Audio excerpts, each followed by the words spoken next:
बच्चों, let's see the question. Ligands are broadly classified into two classes, classical and non-classical ligands, depending on their donor and acceptor ability. Classical ligand form classical complex, while non-classical ligand form non-classical complexes. Bonding mechanism in non-classical complex is called synergic bonding. In compound M, CO, N is coordination number, Z is charge on complexes. The correct match for highest MC bond length for given M, N and Z respectively. N की value सब में common है 6, इसका मतलब ये सारे octahedral complexes है. M की value chromium, vanadium, Ti, titanium, manganese. Z is equal to Z मतलब कि चार्ज है कॉम्प्लेक्स पर 0, -1, -2 एंड +1. यहाँ जो गिवन कॉम्प्लेक्स है वो है कार्बोनाइल ग्रुप का कॉम्प्लेक्स है, और कार्बोनाइल ग्रुप का कॉम्प्लेक्स है CO जो है वो क्या होता है, न्यूट्रल लिगेंड होता है. CO है हमारा neutral ligand. CO neutral ligand है तो जो चार्ज कॉम्प्लेक्स पर है वही चार्ज क्या होगा, मेटल पर होगा.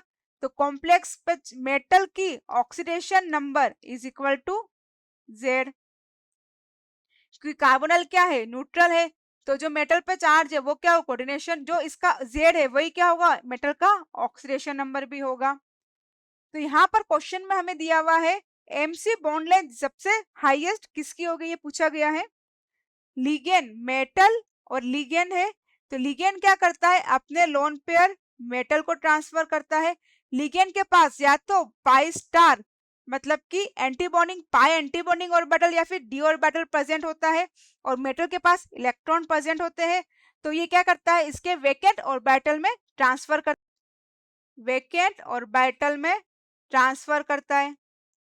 And with help of synergic bonding, इसे बोलते हैं synergic bonding. Synergic bonding. Metal क्या कर रहा है, लिगेंड को अपने इलेक्ट्रॉन ट्रांसफर कर रहा है. सिनर्जिक बॉन्डिंग, मेटल पे जब चार्ज जितना ज्यादा पॉजिटिव होगा वो जो ट्रांसफर अपने क्या कर पाएगा, लेस इफेक्टिवली ट्रांसफर कर पाएगा. जब वो लेस इफेक्टिवली ट्रांसफर कर पाएगा तो यहाँ पर मेटल और लिगेंड के बीच में हम जब बात करें तो बॉन्ड स्ट्रेंथ क्या होगी, उसकी कम होगी. क्योंकि हमें पता है bond order and bond strength inversely proportional होता है बॉन्ड लेंथ के. तो जब नंबर ऑफ बॉन्ड्स क्या होंगे, कम होंगे, बॉन्ड स्ट्रेंथ कम होगी, तो बॉन्ड लेंथ क्या होगी, ज्यादा होगी. यहाँ पे मेटल पे जितना ज्यादा positive charge on metal, less effective synergic bonding. Synergic bonding उसकी क्या होगी, लेस इफेक्टिव होगी. और जब उसकी सिनर्जिक बॉन्डिंग लेस इफेक्टिव होगी तो इसका मतलब बॉन्ड स्ट्रेंथ क्या होगी, कम होगी. बॉन्ड स्ट्रेंथ क्या होगी, जितना more positive charge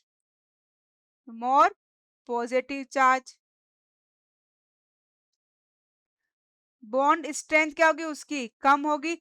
bond strength कम होगी तो उसकी बॉन्ड लेंथ क्या होगी, ज्यादा होगी. तो हमसे यहाँ पे क्या पूछा, हाईएस्ट बॉन्ड लेंथ पूछा है, तो जितना ज्यादा पॉजिटिव चार्ज होगा सेंट्रल मेटल पर उतनी ही उसकी क्या होगी, हाईएस्ट होगी. तो यहाँ पर जितना ज्यादा पॉजिटिव चार्ज, तो +1 सबसे ज्यादा है तो डी की क्या होगी, हाईएस्ट होगी, और इसका ऑर्डर होगा डी की सबसे हाईएस्ट होगी क्योंकि इस पर चार्ज क्या है, +1. और फिर होगी 0 वाले की जो कि है ए, और फिर होगी -1 बी वाले की, और फिर होगी सी -1, और इसकी है -2.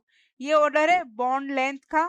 तो हमारा करेक्ट आंसर होगा option D is correct. I hope you will understood. Thank you. Best of luck.